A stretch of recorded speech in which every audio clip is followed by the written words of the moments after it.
Greetings, ladies and gentlemen. Well, a lot of political energy is being expended right now in Congress to avoid a situation that the Congress has essentially set up for itself in 2011 and has entered into because of political grandstanding and failure to reach a compromise on reducing the United States fiscal deficit.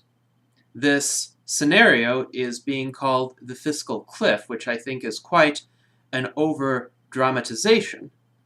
In this video, I'm going to argue that, in fact, the fiscal cliff is a preferable scenario to the alternative, which is some sort of budgetary agreement, some sort of bipartisan agreement between the two parties. So what is the fiscal cliff? In short, it allows for the expiration of the Bush-era tax cuts, as well as for some fairly significant reductions in spending, at least reductions compared to the budgetary baseline, which assumes a fairly steady amount of increase every year. But in any event, spending would be lower, given the fiscal cliff, than it would be otherwise. Dramatic cuts would occur to discretionary federal spending over a number of years. About half of that would come from military spending. About half of that would come from domestic spending.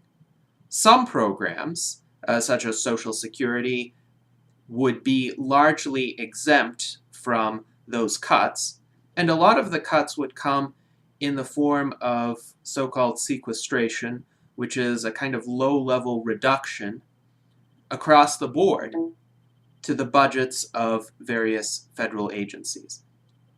So, in essence, this is being portrayed in the press, by the mainstream media, and by many politicians and pundits as a kind of nightmare scenario. It's not.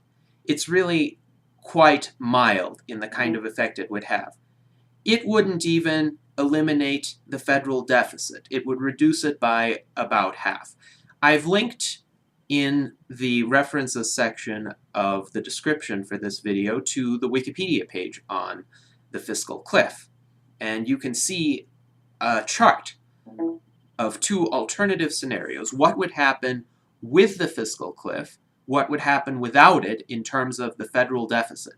You will see that the federal deficit will continue to exist either way, which means the federal debt, which is now over $16 trillion, will continue to accumulate. So even the fiscal cliff is not a sufficient solution for the deficit.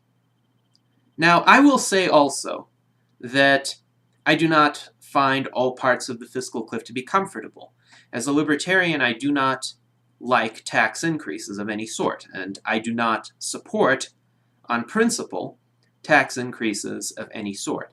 My idea of a beneficial tax reform involves what I would call Pareto-efficient moves. Moves where no individual is harmed, and some individuals may benefit. The benefits may be spread unevenly, but the idea is the federal government shouldn't increase taxes on anybody.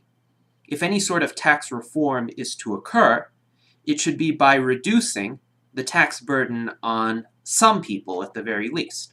So, as an example, I would support a tax cut for lower income individuals and no change for higher income individuals. I would support a tax cut for higher income individuals, no change for lower income individuals. With regard to the alleged unfairness of certain tax credits or deductions, my preferred position would be to create some sort of tax reduction that's equivalent to those tax credits and deductions so that everybody can benefit from the equivalent amount of a tax reduction. However, I do not believe that it is politically feasible at present to permit taxes for the majority of people to go up. Even Obama and the Democratic Party have supported a continuation of the Bush-era tax cuts for people earning less than $250,000 a year. So what I suspect is that if the fiscal cliff does occur, then in early 2013, there will be some other bipartisan legislation supporting, again, a tax reduction for the vast majority of Americans. Again, not a perfect scenario, but it's not nearly as scary as the fiscal cliff tax situation would be on its own terms. What I really like about the fiscal cliff is the extent of the spending reductions, which would not occur otherwise. This was intended as a kind of stick incentive for the politicians in 2011 to agree on some sort of more moderate compromise in order to avoid this, which both elites of both major parties hated. They specifically designed this package of measures to be a package that both sides would hate so that they could negotiate their way out of that scenario. Of course, we know that that didn't work. So what happens now? Well, if they create something that averts the fiscal cliff, then we will know that this was never substantive in the first place. This was never an effective deterrent to rampant deficit spending, and this was never an effective incentive to get them to act. Because the signal it would send for any future efforts at deficit reduction is no matter what stick incentives Congress allegedly sets up for itself, it's going to go contrary to them if it fails to reach some sort of agreement.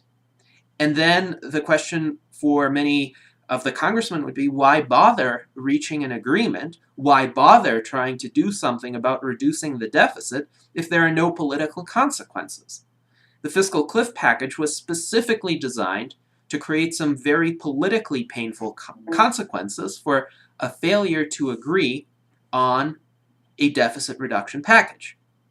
Well, now if they undo that, then what was the whole point of the exercise? It would have been a whole lot of political hot air with very little to no substantive impact. This is why I think even though the fiscal cliff is not perfect from a libertarian standpoint, and there are parts of it that I dislike, it is better for that to go into effect than for the alternative. The alternative is not nice. First of all, the fiscal cliff at the very least entails substantial reductions in military spending, which would be politically unachievable otherwise. Unfortunately, in this country, military spending has become a kind of sacred cow. The only kind of spending for which politicians can now comfortably advocate a dramatic expansion even beyond the extent advocated by the military itself.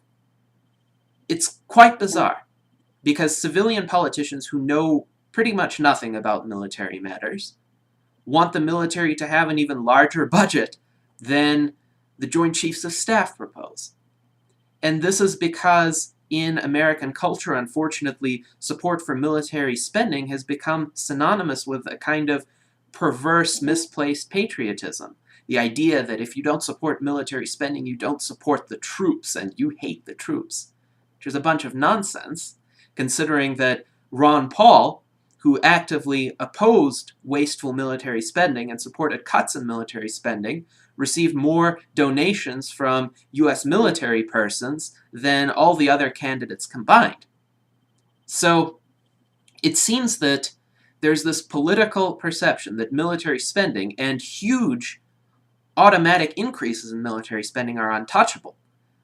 And the fiscal cliff included this component of dramatic military cuts in order to create this deterrent for Congress, which obviously didn't work in this case, but we need to give Congress a taste of its own medicine.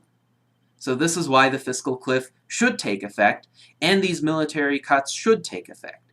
The level of military spending in this country is really quite absurd, and it is a leading factor in driving this country to financial ruin and driving the federal government into immense levels of debt that were even unimaginable 10 years ago. Consider that if the US military spending were cut by a factor of 3, it would still greatly outpace the spending of the next two competitors in terms of military matters, Russia and China. And with all the talk about threats from rogue states like Iran, Iran's military spending is a tiny, tiny fraction of what the United States spends.